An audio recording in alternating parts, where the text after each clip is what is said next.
الآل نور من سراج محمد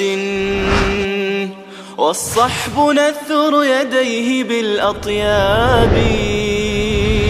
رحماء بينهم ولكن في الوغى. بسم الله الرحمن الرحیم و به نستعین و صلی الله علی نبینا. از این اجداد و نیاکان رسول الله صلی الله علیه و سلم که نامشون ذکر شده، در کنار آن نام مادرانشان را هم ذکر کردند و به این خاطر هست که میگوییم که رسول الله صلی الله علیه و سلم به تمامی قبایل عرب اون زمان، قبایلی که در مکه زندگی میکردند یا در مدینه زندگی میکردند، چه از قریش بودند یا غیر قریش بودند، رسول الله صلی الله علیه و سلم با اون قبایل یک نوع ارتباطی را و یک نوع نسبی را در واقع داشتند. به این خاطر هست که رسول الله صلی الله علیه و سلم اون گونه که در قرآن اومده و الله متعال خطاب به رسول الله صلی الله علیه و سلم می‌فرماید که این مطلب را اعلام بکند: قل لا اسألكم علیه اجرا الا المودة فی القربى. ای پیامبر من، ای رسول الله صلی الله علیه و سلم، تو اعلام بکن برای مردم که من در مقابل این دعوت و در مقابل ابلاغ این دین به شما هیچ گونه اجر و پاداشی رو از شما نمیخواهم. فقط اون چیزی که من از شما میخواهم که اون مراعات بکنی، همین رابطه خویشاوندی هست که در میان من و شما وجود دارد، زیرا که تمام قبایل موجود در مکه و مدینه، اهم از قریش و غیر قریش، مانند عبدالدار،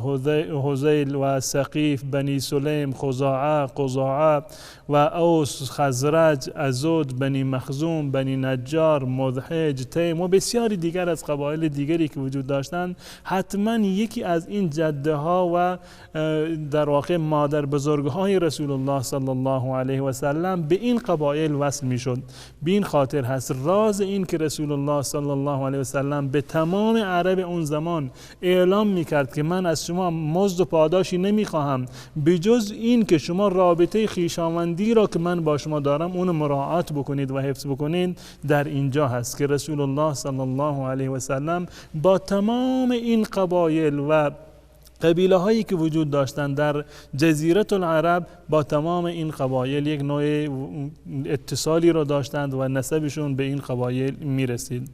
و مادر عبدالله ابن عبدالمطلب را وقتی که ذکر میکنند از جهت پدری ذکر میشه و از جهت مادری هم، تمام هر یکی از آبا و اجداد رسول الله را که ذکر کردن در کنارش نام مادرش را هم آوردن. به طور مثال مادر عبدالله ابن عبدالمطلب که پدر گرامی رسول الله صلی الله علیه وسلم بودند، فاطمه دختر عمرو ابن عاید ابن در واقع عمران هست، از قبیله بنی مخزوم بود. و مادر عبدالمطلب ابن هاشم سلما هست، سلما دختر عمرو ابن زید هست، از بنی نجار بودند و از یکی از قبیله ها و تیره های قبیله خزرج بودند در مدینه منوره. و مادر هاشم ابن عبد مناف عاتکه هست، عاتکه دختر مرت ابن هلال هست. و مادر عبد مناف حبا ابن حلیل ابن حبشیه هست که در واقع حبا بنت حلیل، و که اینها مادران و جدات رسول الله صلی الله علیه و سلم هستند از نظر و از جهت پدری. از جهت مادری هم که نگاه بکنیم، مادر آمنه بره هست، بره بنت عبدالعزا. و مادر وهب که پدر آمنه بود، مادرش قیله هست، یا بعضی این گفتند که هند بنت ابی قیله. و مادر عبد مناف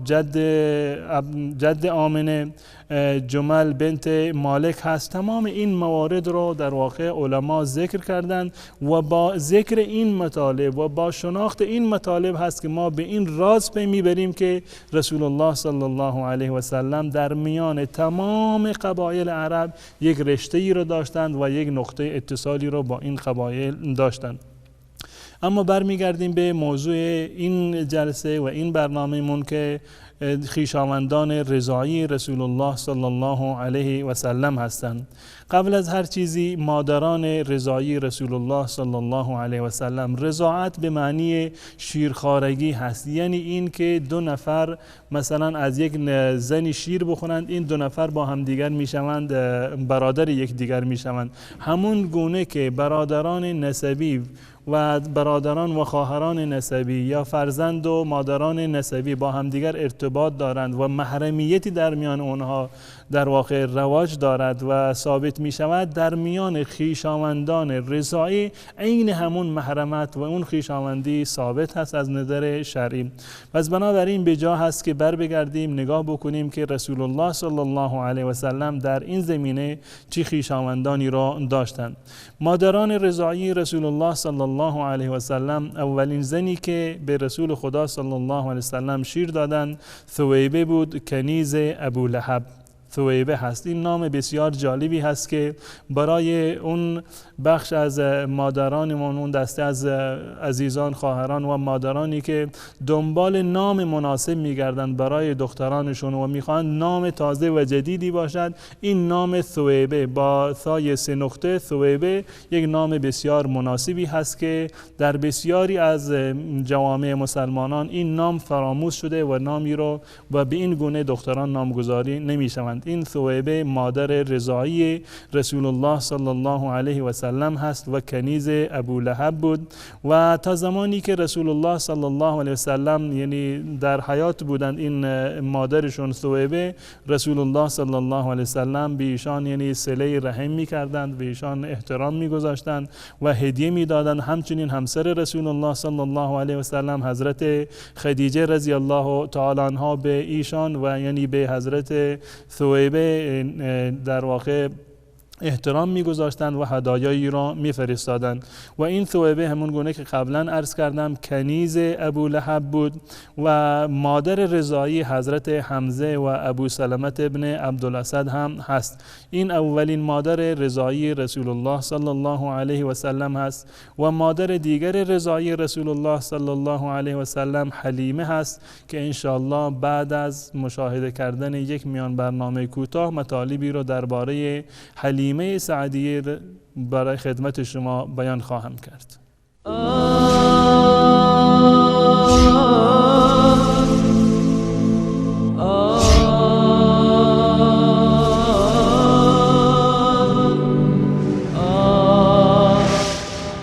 وصال حق، تابشی از قرآن و سنت. قل هل من شركائكم من يهدي إلى الحق قل الله يهدي للحق أفمن يهدي إلى الحق أحق أن يتبع أم من لا يهدي إلا أن يهدى فما لكم كيف تحكمون. بگو آیا از معبودانتان کسی هست که به سوی حق هدایت نماید؟ بگو الله به سوی حق هدایت می کند. آیا کسی که به سوی حق هدایت می کند بیشتر سزاوار پیروی است یا کسی که تنها در صورتی هدایت می یابد که او را هدایت کنند؟ شما را چه شده؟ چگونه داوری می کنید؟ آری، حلیمه سعدیه مادر رضاعی رسول الله صلی الله علیه و سلم هست. اون زنی که تا 4 سال رسول خدا صلی الله علیه و سلم تحت پرورش ایشان بود و دوران شیرخوارگی را رسول الله صلی الله علیه و سلم کاملا نزد حلیمه دختر ابی ذؤیب گذراند و این حلیمه از قبیله بنی سعد بود و داستانی که چگونه آمد به مکه و چگونه رسول الله صلی الله علیه و سلم را به عنوان رضیع خودش، به عنوان بچه‌ای که به اون شیر بدهد انتخاب کرد، در سیرت همه من و شما خواندیم و شنیدیم. و همون گونه که عرض کردم رسول الله صلی الله علیه و سلم مدت طولانی را، حتی بیشتر از مدت معمول رضاعت و شیرخوارگی که 2 سال هست، بیشتر از این مدت در قبیله بنی سعد و در نزد این خانم بزرگوار یعنی حلیمه سعدیه باقی ماندند و علتش هم این بود که حلیمه سعدیه برکات بسیار زیادی رو از رسول الله صلی الله علیه و سلم مشاهده کردند. هم برکات عاید حلیمه میشد و هم عاید تمام قبیله و خویشاوندان و نزدیکان و اطرافیان حلیمه که در اون منطقه در واقع سکونت داشتند. به این خاطر حلیمه این حرص را داشت و این علاقه را داشت که رسول الله صلی الله علیه و سلم بیشتر از مدت معمول در نزد ایشان بماند که با موافقت خانواده رسول الله صلی الله علیه و سلم این امر اتفاق افتاد. این دو نفر مادران رضاعی رسول الله صلی الله علیه و سلم هستند. قطعا این افراد و یعنی ثویبه و حلیمه انسانهای دیگری را هم شیر دادند، فرزندان دیگری داشتند که به همین ترتیب که این دو نفر میشوند مادران رضاعی رسول الله صلی الله علیه و سلم، فرزندانشون میشود برادران و خواهران رضاعی و شیری رسول الله صلی الله علیه و سلم. اولین برادر رضاعی و شیری رسول الله صلی الله علیه و سلم مسروح است. مسروح فرزند ثویبه بود، همون کنیز ابو لهب. و برادر دیگر رضاعی رسول الله صلی الله علیه و سلم حمزه هست که این حمزه هم از ثویبه شیر خورده بود. حمزه که عموی رسول الله صلی الله علیه و سلم هست. از جهت نسبی حمزه عموی رسول الله صلی الله علیه و سلم هست و از جهت شیرخوارگی و رضاعت برادر رضاعی و شیری رسول خدا صلی الله علیه و سلم هست. برادر دیگر رسول الله که از جهت شیرخوارگی و رضاعت برادر ایشان بود ابو سلمه بود. ابو سلمه فرزند عبدالاسد بود از قبیله بنی مخزوم و این ابو سلمه شوهر قبلی ام سلمه هست. میدونیم که ام سلمه رضی الله تعالی عنها یکی از امهات المؤمنین هست، همسر گرامی رسول الله صلی الله علیه و سلم هستند ایشان که بعد از وفات ابو سلمه رسول الله صلی الله علیه و سلم با ام سلمه ازدواج کرد و این ابو سلمه در واقع یکی از خویشاوندان نزدیک رسول الله صلی الله علیه و سلم است. ابو سلمه پسر عمه رسول الله صلی الله علیه و سلم است، زیرا که مادر ابو سلمه بره هست و بره دختر عبدالمطلب هست. پس بنابراین به این نتیجه میرسیم که رسول الله صلی الله علیه و سلم و همچنین حمزه فرزند عبدالمطلب و ابو سلمه فرزند عبدالاسد این سه نفر برادران رضاعی یکدیگر بودند که از یک نفر یعنی ثویبه کنیز ابو لهب شیر خورده بودند. و یکی دیگر از برادران رضاعی رسول الله صلی الله علیه و سلم عبدالله هست که معروف است به رضیع رسول الله صلی الله علیه و سلم که همراه با ایشان شیر می‌خوردند، یعنی هم سن و سال بودند با رسول الله صلی الله علیه و سلم و فرزند حلیمه هست و پدرش همون حارس هست که حارس ابن عبدالعزا که شوهر حلیمه بود. و این حارس ابن عبدالعزا نسبی که داشتند هم از نظر نسب با حلیمه پسر عموی حلیمه بود و شوهرش هم بود. و یکی دیگر از کسانی که از جهت شیرخوارگی و این نسبت به رسول الله صلی الله علیه و سلم متصل می شوند حذافه هست. حذافه خواهر رضاعی رسول الله صلی الله علیه و سلم هست که معروف هست به شیما یا در برخی از منابع به عنوان حذامه نام ایشان ثبت شده که معروف ترین نامشون یعنی بیشتر علما و محققین بر اون هستند حذافه هست و معروف بودند به شیما. خواهر رسول خدا صلی الله علیه و سلم بودند که در زمانی که ایشان در قبیله بنی سعد دوران شیرخوارگی خودشان را می‌گذراندند این حلیمه خواهر بزرگشون بود، یعنی دختر بزرگ خانواده بود. رسول الله صلی الله علیه و سلم را به آغوش می‌گرفت و خدمتگزار رسول الله صلی الله علیه و سلم بود. و حضرت رسول الله صلی الله علیه و سلم همون گونه که هر خیری را و هر در واقع اکرامی را و احترامی را بی جواب نمی گذاشت در مورد حذافه و شیما که خواهر ایشان بود، باز هم در واقع به ایشان اکرام می نمود ایشان را و احترام می گذاشت و صله رحم می نمود به ایشان. و در روایت اومده که حذافه یا شیما در غزوه حنین و بعد از این جنگ حنین اومد در محضر محضر رسول الله صلی الله علیه و سلم و مردم تعجب کردند از این که یک زنی اومد در محضر رسول الله و رسول خدا صلی الله علیه و سلم به استقبال ایشان برخاست، چند قدمی جلو رفتند و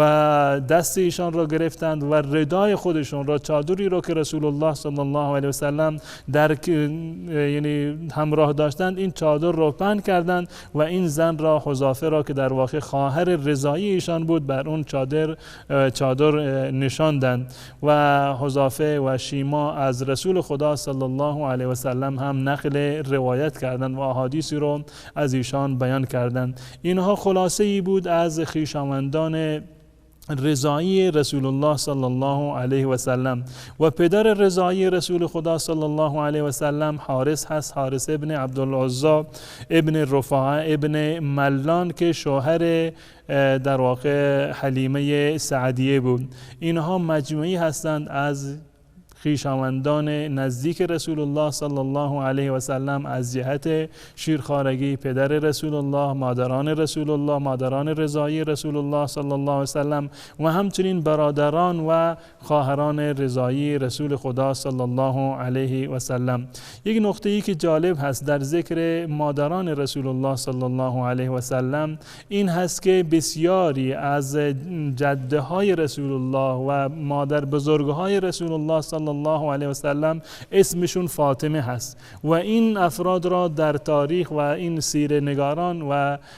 نسابین به عنوان فواطم ذکر می کنند، یعنی فاطمه ها. و یک نکته بسیار ظریفی هست و جالبی هست درباره حضرت حسن و حضرت حسین رضی الله تعالی عنهما که این معروف هست که ایشان را میگویند که ابنا الفواطم، یعنی فرزندان فاطمه ها، حضرت حسن و حضرت حسین رضی الله تعالی عنهما. علتش این است که مادرشون فاطمه زهرا بود، دختر رسول الله صلی الله علیه و سلم، و همچنین مادر علی فاطمه بود، فاطمه دختر اسد، و مادر عبدالله پدر رسول الله صلی الله علیه و سلم، یعنی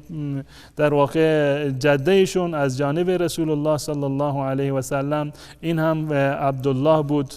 مادر عبدالله فاطمه دختر عمرو بود. قبلا خدمت شما عرض کردم فاطمه دختر عمرو ابن عاید ابن عمران از قبیله بنی مخزوم که این چند نفر از اجداد رسول الله، جده های رسول الله صلی الله علیه و سلم این نام مبارک فاطمه رو در واقع داشتند. این مجموعی هست و خلاصه‌ای از خویشاوندان نزدیک رسول الله صلی الله علیه و سلم از جهت شیرخوارگی و رضاعت. وقت برنامه امروز به پایان رسیده، تا برنامه دیگر تمامی شما را به الله متعال می سپارم. السلام علیکم و رحمت الله و برکاته. الآل نور من سراج محمد والصحب نثر يديه بالأطياب رحماء بينهم ولكن في الوغى أسد على الباغي كأسد الغاب خير القرون هم وليس كمثلهم عظماء بعد الرسل في الأحقاب رحماء بينهم ولكن في الوغى